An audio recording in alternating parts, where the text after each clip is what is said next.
ഈ മദ്യനിരോധനം അത് സ്ത്രീകളെ വലിയ തോതിൽ ഈ സർക്കാരുമായി അടുപ്പിച്ചിരിക്കുന്നു എന്നൊരു വിവരം കൂടി അവിടുന്ന് നമ്മുടെ എക്സിറ്റ് പോൾ ഫലങ്ങൾ കാണാൻ കഴിയുന്നുണ്ട്. ഈ പണം കിട്ടുന്നു എന്നത് ഒരു വശത്ത്, മറുവശത്ത് ഈ മദ്യം ഒരു വലിയ ബീഹാറിലെ സാധാരണ കുടുംബജീവിതത്തിൽ വരുന്ന ഒരു വലിയ പ്രശ്നമായിരുന്നു. അപ്പോൾ മദ്യനിരോധനം ബീഹാറിലെ സ്ത്രീകൾ വലിയ തോതിൽ ഏറ്റെടുക്കുന്നു.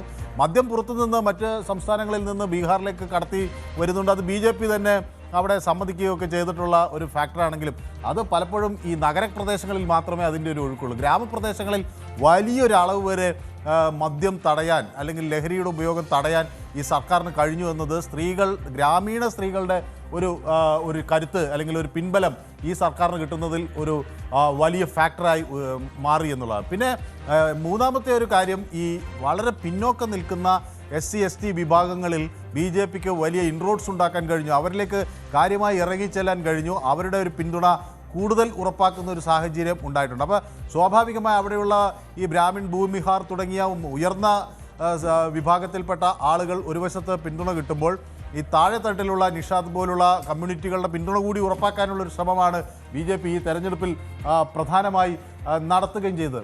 പിന്നെ ഈ SIR ഫാക്ടർ പ്രധാനമായി ബാധിക്കാൻ പോകുന്ന പ്രദേശങ്ങളുടെ ഒരു പട്ടികയാണ് ഇവിടെ കാണുന്നത്. ഈ ചമ്പാരൻ തുടങ്ങിയ മേഖലകളിൽ പ്രധാനമായും BJPക്ക് വലിയ സ്വാധീനമുള്ള മേഖലയാണ്.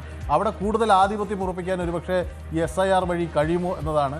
സ്വാഭാവികമായും ഈ സീമാഞ്ചലും അതുപോലെ ഈ പ്രദേശങ്ങൾ കോശിയുടെ ചില ഭാഗങ്ങൾ ഒക്കെ വരുന്ന ഈ പ്രദേശങ്ങളിലും ഒരു ആധിപത്യം ഈ SIR വഴി കിട്ടാൻ സാധ്യതയുണ്ട്. SIR എന്നുള്ളത് വലിയൊരു ഫാക്ടറായിട്ട് മഹാസഖ്യം പറയുന്നു. മറുവശത്ത് ഒരു പോസിറ്റീവ് ഫാക്ടർ, കാരണം തീവ്ര വോട്ടർ പട്ടിക പരിഷ്കരണം അത് RJDയും കോൺഗ്രസും ഒക്കെ എതിർത്തതാണ്. കാരണം വോട്ടർ പട്ടികയിൽ നിന്ന് ഒരുപാട് വോട്ടർമാരെ BJPക്ക് ഇഷ്ടപ്രകാരം മാറ്റുന്നു എന്ന രീതിയിലുള്ള പ്രചാരണമായിരുന്നു. പക്ഷേ വോട്ടർ പട്ടിക ശുദ്ധീകരിച്ചു, അതുവഴി യഥാർത്ഥ വോട്ടർമാർ മാത്രമേ വോട്ടർ പട്ടികയിൽ ഉള്ളൂ എന്നുള്ള പ്രചാരണം ശക്തമായിട്ട് നടത്തുവാൻ BJP-JDU സഖ്യത്തിന് കഴിഞ്ഞിരുന്നു. എന്തായാലും ലക്ഷക്കണക്കിന് വോട്ടർമാരെ ഒഴിവാക്കിയുള്ള വോട്ടർ പട്ടിക പുതുതായിട്ട് വന്നത് അത് ഗുണകരമായി മാറും എന്നുള്ള പ്രതീക്ഷ BJP-JDU സഖ്യത്തിനുണ്ട്. അതേസമയം ഞങ്ങളുടെ വോട്ടുകൾ കട്ട് ചെയ്തു, വോട്ട് ചോരി ആരോപണം ഇപ്പോഴും ഉന്നയിക്കുകയാണ് മറുവശത്ത് മഹാഗഡ്ബന്ധൻ. സ്വാഭാവികമായിട്ടും ഇത്തവണ ഒരു തോൽവി കോൺഗ്രസ് RJD സഖ്യത്തിന് ഉണ്ടാവുകയാണെങ്കിൽ അതിലേറ്റവും പ്രധാനപ്പെട്ട കാരണമായി ഉയർത്തിക്കാട്ടുന്നത് അവർ ആരോപണമായി ഉന്നയിക്കുവാനുള്ള സാധ്യതയും SIR തീവ്ര വോട്ടർ പട്ടിക പരിഷ്കരണത്തിന് ഉണ്ടാകുമെന്ന കാര്യത്തിൽ സംശയമില്ല. ആ രീതിയിലുള്ള സൂചനകളൊക്കെ എല്ലാ ഭാഗത്തു നിന്നും വരുന്നുണ്ട്. പിന്നെ എക്സിറ്റ് പോളിലേക്ക് വരികയാണെങ്കിൽ എല്ലാ എക്സിറ്റ് പോളുകളിലും ഏറ്റവും അവസാനം വന്ന ആക്സിസ് മൈ ഇന്ത്യ എക്സിറ്റ് പോളിൽ പോലും പ്രവചനം വന്നിട്ടുള്ളത് NDA സഖ്യത്തിന് അനുകൂലമാണ്. നേരിയ വ്യത്യാസമേ പറയുന്നുള്ളൂ. ഇപ്പോൾ 140 മുതൽ 150 സീറ്റുകൾ വരെ NDA സഖ്യം നേടുമെന്നാണ് News18 മെഗാ എക്സിറ്റ് പോൾ പറയുന്നത്. MGBക്ക് 85 മുതൽ 95 സീറ്റുകൾ വരെ കിട്ടുകയുള്ളൂ. ജൻസ്വരാജ് പാർട്ടി, പുതിയ പാർട്ടി പ്രശാന്ത് കിഷോറിൻ്റെ, ചിലപ്പോൾ ഒരു സീറ്റും കിട്ടില്ല, അല്ലെങ്കിൽ 5 സീറ്റുകൾ വരെ കിട്ടാമെന്നാണ്. മറ്റുള്ളവരുടെ ഗണത്തിൽ കൂടുതലും ഒവൈസിയുടെ പാർട്ടിയാണ്. 5 മുതൽ 10 വരെ സീറ്റുകൾ മറ്റു പാർട്ടികൾ നേടാമെന്നുണ്ട്. ഒരു സഖ്യത്തിലും NDAയിലും MGBയിലും പെടാത്ത പാർട്ടികൾക്ക് അത്രയും സീറ്റുകൾ കിട്ടാമെന്ന് പറയുന്നു. 5 മുതൽ 10 വരെ സീറ്റുകൾ കിട്ടാമെന്ന് പറയുന്നു. ഇത് News18 മെഗാ എക്സിറ്റ് പോൾ ആയിരുന്നു. മറ്റ് പോളുകളും ഏകദേശം എക്സിറ്റ് പോളുകളും സമാനമായ രീതിയിലുള്ള പ്രവചനമാണ് നടത്തുന്നത്. ER രാഗേഷ് കൂടി ചേരുന്നുണ്ട്. രാഗേഷ്, ഇപ്പോഴും പ്രതീക്ഷ പ്രകടിപ്പിക്കുന്നത് MGB എക്സിറ്റ് പോളുകൾ അല്ല എക്സാറ്റ് പോളുകൾ എന്ന രീതിയിലാണല്ലോ. അത് എല്ലാ തെരഞ്ഞെടുപ്പുകളിലും അങ്ങനെ വരുന്നതാണ്. സമീപകാലത്ത് മിക്ക എക്സിറ്റ് പോൾ ഫലങ്ങളും NDAക്ക് അനുകൂലമായിട്ടേ വന്നിട്ടുള്ളൂ. അത് പലയിടങ്ങളിലും ശരിയായി, ചിലയിടങ്ങളിൽ തെറ്റായി വന്നിട്ടുണ്ട്. ഇപ്പോൾ ദേശീയ തെരഞ്ഞെടുപ്പിൽ, പാർലമെന്റ് തെരഞ്ഞെടുപ്പിൽ കണ്ടത് അത്രയും സീറ്റുകൾ NDAക്ക് കിട്ടിയില്ല. എക്സിറ്റ് പോളിൽ പറഞ്ഞ അത്രയും സീറ്റുകൾ കിട്ടിയിരുന്നില്ല. ഇത് ചൂണ്ടിക്കാണിച്ചാണ് MGB ഇപ്പോഴും പ്രതിരോധം തീർക്കുന്നത്. എക്സിറ്റ് പോളിൽ ഞങ്ങൾക്ക് വിശ്വാസമില്ല എന്ന് പറഞ്ഞുകൊണ്ട്. പക്ഷേ പൊതുചിത്രം എക്സിറ്റ് പോളിൻ്റെ നോക്കുകയാണെങ്കിൽ MGBക്ക് ഒട്ടും പ്രതീക്ഷ ഉണ്ടാകാത്ത ഒന്ന് തന്നെയാണല്ലോ, അല്ലേ? അങ്ങനെയല്ലേ വന്നിട്ടുള്ളത്? അതെ മഞ്ജുഷ്, കാരണം ഏതാണ്ട് 10ലധികം എക്സിറ്റ് പോളുകൾ NDA തുടർഭരണം ലഭിക്കും എന്നാണ് പങ്കുവെച്ചത്. 10ലധികം എക്സിറ്റ് പോളുകളെല്ലാം തന്നെ ഏതാണ്ട് 150 മുതൽ 160 വരെ സീറ്റുകൾ NDA സഖ്യം നേടും. നിതീഷ് കുമാറിന് ഭരണ തുടർച്ചയുണ്ടാകുമെന്ന് തന്നെയാണ് വ്യക്തമാക്കിയത്. News18 മെഗാ എക്സിറ്റ് പോളിൻ്റെ കണക്കുകളും അത് തന്നെയാണ് സൂചിപ്പിച്ചത്. 140 മുതൽ 150 വരെ സീറ്റുകൾ നേടുമെന്ന് പറയുമ്പോൾ കഴിഞ്ഞ തവണത്തേക്കാൾ മികച്ച പ്രകടനം NDA നടത്തുന്നു എന്നാണ് എക്സിറ്റ് പോൾ കണക്കുകൾ സൂചിപ്പിക്കുന്നത്. കാരണം കഴിഞ്ഞ തവണ NDAയുടെ നേട്ടം എന്ന് പറയുന്നത് 125 മണ്ഡലങ്ങളായിരുന്നെങ്കിൽ ഇത്തവണ അത് ഒരുപക്ഷെ 150 160 വരെ വരാം എന്നാണ് എക്സിറ്റ് പോളുകൾ പറയുന്നത്. മാത്രവുമല്ല, എക്സിറ്റ് പോളുകൾ JDUവിന് വലിയ ആശ്വാസം നൽകുന്നതാണ്. കാരണം കഴിഞ്ഞ തവണയാണ് അവർ BJPക്ക് പുറകിലായത്. 74 സീറ്റ് BJP നേടിയെങ്കിൽ JDU 43 എന്ന കണക്കിലേക്ക് എത്തിയിരുന്നു. പക്ഷേ ഇത്തവണ JDU തന്നെ ഏറ്റവും വലിയ ഒറ്റകക്ഷിയാകുമെന്നാണ് എക്സിറ്റ് പോൾ ഫലങ്ങൾ സൂചിപ്പിക്കുന്നത്. ഏതാണ്ട് 60 മുതൽ 70 വരെ സീറ്റുകൾ JDU നേടാം എന്നാണ് കണക്കുകൾ. അത് നിതീഷ് കുമാറിന് വലിയ ആശ്വാസമാകുമെന്ന കാര്യത്തിൽ സംശയമില്ല. കാരണം കഴിഞ്ഞ തവണത്തേത് പോലെയാണ് സാഹചര്യമെങ്കിൽ ഒരുപക്ഷെ മുഖ്യമന്ത്രി സ്ഥാനം വരെ ചോദ്യം ചെയ്യപ്പെടും. കാരണം കഴിഞ്ഞ തവണ സീറ്റ് കുറഞ്ഞെങ്കിലും നിതീഷ് തന്നെ മുഖ്യമന്ത്രിയാകട്ടെ എന്ന നിലപാട് BJP സ്വീകരിച്ചതാണ്. പക്ഷേ ഇത്തവണ നിതീഷ് തന്നെയാണ് മുഖ്യമന്ത്രി സ്ഥാനാർത്ഥി എന്ന് പ്രഖ്യാപിക്കാൻ വളരെ വൈകി. ഏറ്റവും ഒടുവിലാണ് BJPയുടെ ഭാഗത്ത് നിന്ന് അത്തരം പ്രഖ്യാപനമുണ്ടായത്. പക്ഷേ എക്സിറ്റ് പോളുകൾ JDUവിന് വലിയ ആശ്വാസം നൽകുന്നതാണ് എന്ന കാര്യത്തിൽ സംശയമില്ല.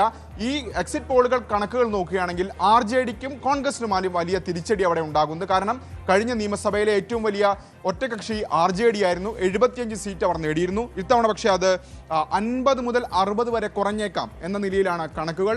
അങ്ങനെയെങ്കിൽ ഏതാണ്ട് 15-20 സീറ്റുകൾ RJDക്ക് കുറഞ്ഞേക്കും. മാത്രമല്ല ഈ മുന്നണിയിലെ രണ്ടാമത്തെ കക്ഷി എന്ന് പറയുന്ന കോൺഗ്രസിന്റെ പ്രകടനം ഇത്തവണയും മോശമാകും എന്നാണ് എക്സിറ്റ് പോളുകൾ സൂചിപ്പിക്കുന്നത്. ഒരുപക്ഷേ 15 മുതൽ 20 വരെ സീറ്റുകൾ എന്ന് പറഞ്ഞാൽ കഴിഞ്ഞ തവണത്തേതിന് അതിന് സമാനമായ പ്രകടനമായിരിക്കും കോൺഗ്രസിന്റെ ഭാഗത്തുണ്ടാവുക. കഴിഞ്ഞ തവണ വളരെ മോശം സ്ട്രൈക്ക് റേറ്റ് ആയിരുന്നു കോൺഗ്രസ് നടത്തിയത്. എന്നാണ്ട് 28% മാത്രമായിരുന്നു അവരുടെ സ്ട്രൈക്ക് റേറ്റ് എന്ന് പറയുന്നത്.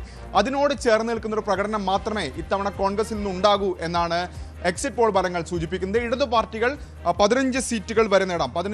ഏതാണ്ട് 10 മുതൽ 15 സീറ്റുകൾ വരെ നേടാമെന്ന് പറയുമ്പോൾ കഴിഞ്ഞ തവണത്തേതിനോട് ഏതാണ്ട് ചേർന്ന് നിൽക്കുന്ന ഒരു പ്രകടനം ഇടതു പാർട്ടികൾ, പ്രത്യേകിച്ച് CPIML-ന് വലിയ സ്വാധീനമുള്ള അടക്കമുള്ള ജഹാനാബാദ് അടക്കമുള്ള ജില്ലകളുണ്ട്. അവിടെ അവർക്ക് സ്വാഭാവികമായും ആ സീറ്റുകൾ നിലനിർത്താൻ സാധ്യതയുണ്ട് എന്നാണ് എക്സിറ്റ് പോൾ സൂചിപ്പിക്കുന്നത്. അങ്ങനെയെങ്കിൽ ദേശീയ തലത്തിൽ തന്നെ വലിയ രീതിയിൽ ഇന്ത്യ സഖ്യത്തിന് ചോദ്യം ചെയ്യപ്പെടും. പ്രത്യേകിച്ച് രാഹുൽ ഗാന്ധിയുടെ കാര്യം തന്നെ എടുക്കുകയാണെങ്കിൽ രാഹുൽ ഗാന്ധി ഒരുപക്ഷെ ഒരു സമീപകാലത്ത് ഒരു സംസ്ഥാന രാഷ്ട്രീയത്തിൽ തെരഞ്ഞെടുപ്പിന് മുമ്പ് ഇത്രമേൽ ഇടപെട്ട ഒരു സമീപകാല ചരിത്രം ഉണ്ടായിട്ടില്ല.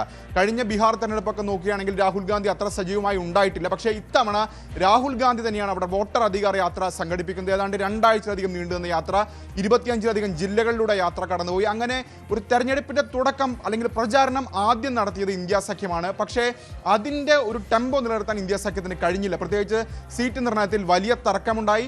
മാത്രവുമല്ല ഏതാണ്ട് 12 സീറ്റുകളിൽ ഇന്ത്യ സഖ്യത്തിലെ പാർട്ടികൾ തന്നെ മത്സരിക്കുന്ന സാഹചര്യം പോലും നിലവിലുണ്ട്. ഏറ്റവും ഒടുവിൽ VIP ഒരു സീറ്റിൽ പിന്മാറിയെങ്കിൽ പോലും 11 സീറ്റുകളിൽ അപ്പോൾ പോലും നേർക്കുനേർ വരുന്ന സാഹചര്യമുണ്ട്. അത്തരത്തിൽ നോക്കുകയാണെങ്കിൽ കോൺഗ്രസിന് ദേശീയ തലത്തിൽ കോൺഗ്രസിന്റെ പ്രകടനം ദേശീയ തലത്തിൽ തന്നെ ചർച്ചയാകുമെന്ന കാര്യത്തിൽ സംശയമില്ല. മറുവശത്ത് നിതീഷ് കുമാറിന്റെ കാര്യം എടുക്കുകയാണെങ്കിൽ നിതീഷ് കുമാറിന്റെ സീറ്റുകൾ കുറയുകയാണെങ്കിൽ നിതീഷ് കുമാറിന്റെ മുഖ്യമന്ത്രി സ്ഥാനം വരെ ജയിച്ചാൽ പോലും മുഖ്യമന്ത്രി സ്ഥാനം വരെ ചോദ്യം ചെയ്യപ്പെടാവുന്ന സാഹചര്യമുണ്ട്. ഏതായാലും നിലവിൽ ഇന്ത്യ സഖ്യത്തിന് ഭരിക്കാൻ അല്ലെങ്കിൽ അധികാരത്തിലേക്ക് എത്തണമെങ്കിൽ RJD മാത്രം വിജയിച്ചാൽ പോരാ, മറിച്ച് കോൺഗ്രസിന്റെ ഭാഗത്തുള്ള പ്രകടനത്തെ കൂടി ആശ്രയിച്ചായിരിക്കും ഇന്ത്യ സഖ്യം രാജേഷ്, മറ്റൊരു കാര്യം എന്ന് പറയുന്നത് ഇപ്പോൾ ഇങ്ങനെ നമുക്ക് സങ്കല്പിക്കുക, ഇപ്പോൾ 122 ആണല്ലോ മാജിക് ഫിഗർ എന്ന് പറയുന്നത്. അധികാരത്തിലെത്തുന്നതിന് വേണ്ടി 120 സീറ്റുകൾ വേണം 243 സീറ്റുകളിൽ. അതിൽ കുറച്ച് സീറ്റുകൾ കുറവാണെങ്കിൽ പോലും ഒരു 118-ലും 116-ലും ഒക്കെ ഫിനിഷ് ചെയ്യുകയാണ് NDA എന്ന് വിചാരിച്ചാലും വേണമെങ്കിൽ അധികാരത്തിൽ എത്തുവാനുള്ള സാഹചര്യം അവിടെ കിട്ടുവാൻ എത്രത്തോളം സാധ്യതകളുണ്ട്? ഇപ്പോൾ VIP എന്നുള്ള പാർട്ടിയുണ്ട്, വികാസ്ശീൽ ഇൻസാൻ പാർട്ടി. അവർ കഴിഞ്ഞ തവണ NDAയിലായിരുന്നു, അവർക്ക് സീറ്റുകളും കിട്ടിയതാണ്. ഇത്തവണ അവർ MGBയിൽ നിൽക്കുന്നു. അങ്ങനെയുള്ളവരെ മറുകണ്ഠം ചാടിക്കുവാനുള്ള ഒരു സാഹചര്യം പോലും ഉണ്ടോ? ഇപ്പോൾ മുകേഷ് സാഹ്നി അദ്ദേഹത്തെ ഉപമുഖ്യമന്ത്രിയായിട്ട് പ്രഖ്യാപിച്ചിട്ടുണ്ട്, VIP നേതാവിനെ. അപ്പോൾ ഇത്തരത്തിലുള്ള വാഗ്ദാനങ്ങൾ ഉണ്ടെങ്കിൽ പോലും മറുകണ്ഠം ചാടുവാൻ തയ്യാറായി നിൽക്കുന്ന പാർട്ടികൾ അത് MGBയിൽ മാത്രമല്ല NDAയിൽ പോലും ഉണ്ടല്ലോ.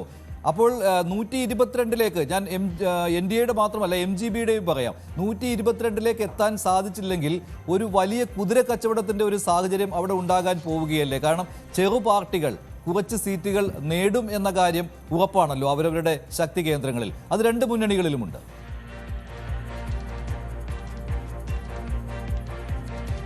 രാകേഷ്, തീർച്ചയായും ചെറു പാർട്ടികളുടെ നിലപാട് നിർണായകമാകുമെന്ന കാര്യത്തിൽ സംശയമില്ല. കാരണം ഇപ്പോൾ VIP തന്നെ എടുക്കുകയാണെങ്കിൽ VIP കഴിഞ്ഞ തെരഞ്ഞെടുപ്പിന് തൊട്ടു മുമ്പ് വരെ മഹാസഖ്യത്തിന്റെ ഭാഗമായിരുന്ന പാർട്ടിയാണ്. സീറ്റ് നിർണയത്തിൽ തുടർന്നുള്ള തർക്കത്തെ തുടർന്നാണ് മുകേഷ് സാഹ്നി മുന്നണി വിടുന്നതും പിന്നീട് അദ്ദേഹം NDAയിൽ ചേർന്ന് മത്സരിക്കുന്നു. അന്ന് അത്തരമൊരു സഖ്യമുണ്ടാക്കുന്നതിൽ NDA വിജയിച്ചു. ഒരുപക്ഷെ ആ സഖ്യം തന്നെയാണ് വിജയത്തിൻ്റെ പ്രധാനപ്പെട്ട ഘടകമായത്. കാരണം 11 സീറ്റുകൾ കഴിഞ്ഞ തവണ അവർക്ക് നൽകി, അവർ 4 സീറ്റിൽ വിജയിച്ചു. പിന്നീട് പക്ഷേ മുകേഷ് സൈനിയും BJPയും തമ്മിൽ നിലവിൽ പ്രശ്നങ്ങളുണ്ട്. കാരണം മുകേഷ് സൈനി നിതീഷ് സർക്കാരിൻ്റെ ഭാഗമായിരുന്നു.